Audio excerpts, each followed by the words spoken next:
So if you watched my other video on the attachment styles or types, and you've realized that you are, or possibly your partner is, a anxious, preoccupied type, this video hopefully will be helpful. So for me, finding out I was a preoccupied, anxious type was a light bulb moment of really figuring out why I behaved the way I did, or why I was triggered off so badly to situations that actually weren't a big deal. And I think most people that are the anxious preoccupied type do have some instability in childhood. They tend to have some type of abandonment in childhood or abuse, but not always. You can come from a very loving home, but I think the other thing that kind of tends to go hand in hand with being a anxious preoccupied type is being a sensitive person. You know, you tend to be a bit empathetic and you kind of pick up on other people's feelings quite easily. And when you are that type of more sensitive person, you can get overwhelmed more frequently than other people, and you feel things more intensely. And if you aren't with a secure type, they won't always give you the reassurance you need, so you can get highly activated. And I know for me, I had several relationships where there was infidelity, and I always just felt like I was going crazy. And I think at some level I knew it was going on, but I couldn't really prove it. And so I just got completely activated. And, you know, maybe some of it was completely in my head. But I think a lot of that was childhood patterns and what went on in my family and what I grew up believing about relationships.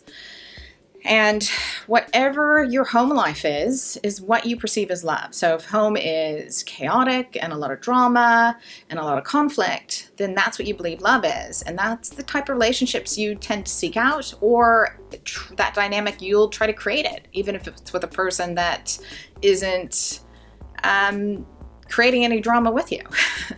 So if you are an anxious, preoccupied type, you're going to constantly be looking for some perceived slight or evidence that they're not there for you, or that basically you believe that you're not really lovable or good enough at a very deep level. And so you're always looking for evidence of that from your partner, that they may look at someone too long, or that you think they might be cheating on you, or if they don't reassure you or there for you in the way that you want them to be, they're going to leave you. And so you can act out. You can act out being very jealous. You can lose the plot and scream and yell. You can push people away. And what is interesting with anxious preoccupied types is they tend to create exactly what they're afraid of. So they're afraid their partner is going to leave them. And so therefore, they do all these things that force their partner to leave them or make their partner want to leave them. So when you're that type of attachment type, that anxious preoccupied, your nervous system is very sensitive and it's always getting activated, and you're always looking to your partner to calm it down. And you need to learn to calm yourself down and realize when you're being triggered. And I think a big thing is to look at how old you feel in that moment, because you're not just the age you are now, you're every age you've ever been.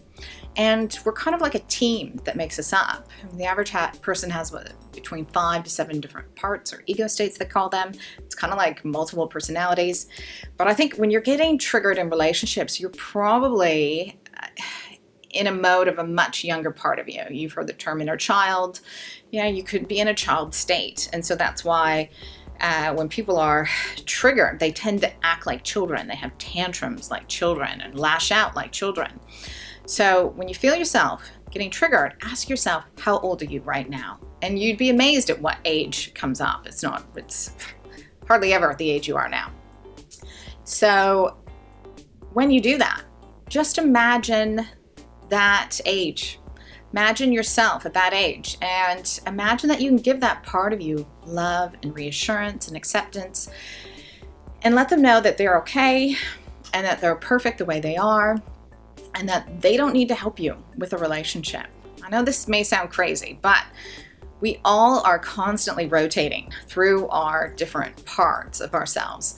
And the more aware of it you can be, and the more you can calm those younger, more distressed, more insecure parts of yourself down and change their job description. You know, you don't want a child or a teenager part of you helping you with your relationships. They don't have the emotional maturity to do it. And so by becoming aware of it, you actually can stay in the moment. You can keep yourself from going off the rails.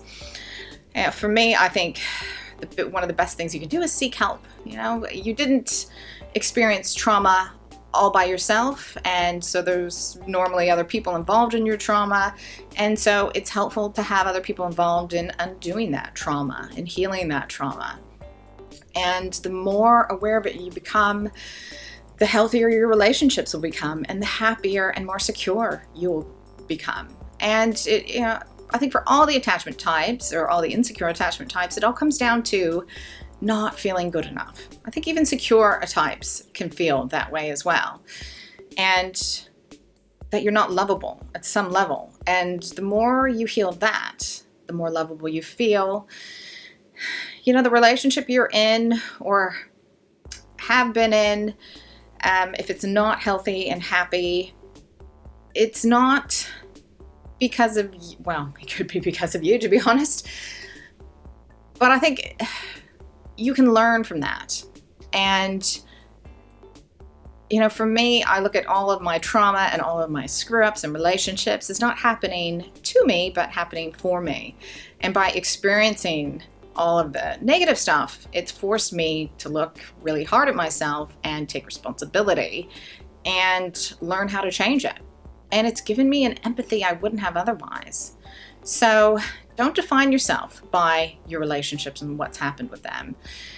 But know it's made you the person you are. And know, at least you have some interesting stories that you can tell, if anything else. So, that's just my little spiel on the preoccupied, anxious type. I will be doing videos on the other types as well, but hopefully that helps you. And I'll be adding links below so you can go on your own self journey with it and learn more about it.